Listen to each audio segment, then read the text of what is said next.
Mga boss, itong Toyota Hilux na 2017 model, issue nito yung mainit yung buga. Pag gano'n na mangyari, ano ang sira? Yun yung actuator motor, yan natin to. I-repair natin to, guys.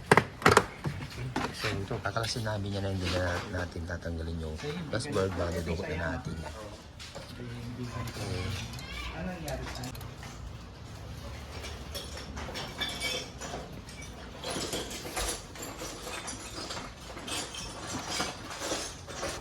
Mga kababayan, yan.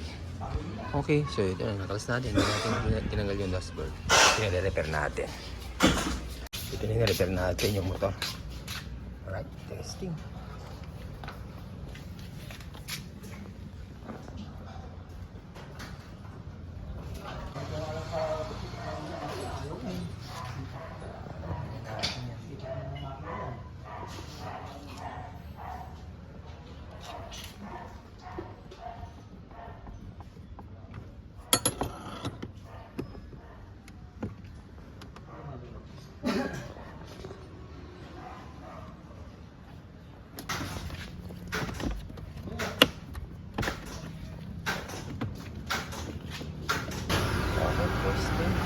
Sa oras na.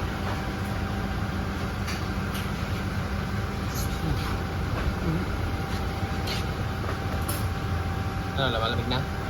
Bro, tinan mo kung lumalamig na, kung okay sa oras na. Ano? May lamig na? May lamig na, bro? Oo. Ayun. So kanina may 8 yan, di ba?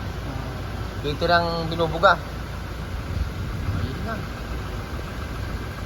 Sa oras na. Paano nyo nalaman ito pisa namin, brother? Paano nyo nalaman? Sa YouTube, ayos. Ayun eh. Taga saan kayo? Dasma Cavite. Ayun, dito pa ako pumunta, di ba? Anong pangalan niyo po? Brad Buboy po, Brad Buboy. Brad Buboy. O shout out sa mga lokal ng Dasma. San Jose, Dasma. San Jose, Dasma. Ayos, okay na. Happy. Nasa Diyos, opo. Okay, salamat sa Diyos. Mga mamay, yung mga ganyang issue. Toyota Hilux na 2017 model. Okay. Yan, may tambuga ngayon. Malamig na. Yan, ginawa natin actuator motor. I-repair natin kasi bibili kayo. Mahal yan. Meron tayong bagong ganyan, boss. Pero yun, nire-repair muna natin. Magagawa natin ang paraan dito. Ginagawa natin ang paraan dito. Para hindi tayo mapapagastos. Alright. Thank you.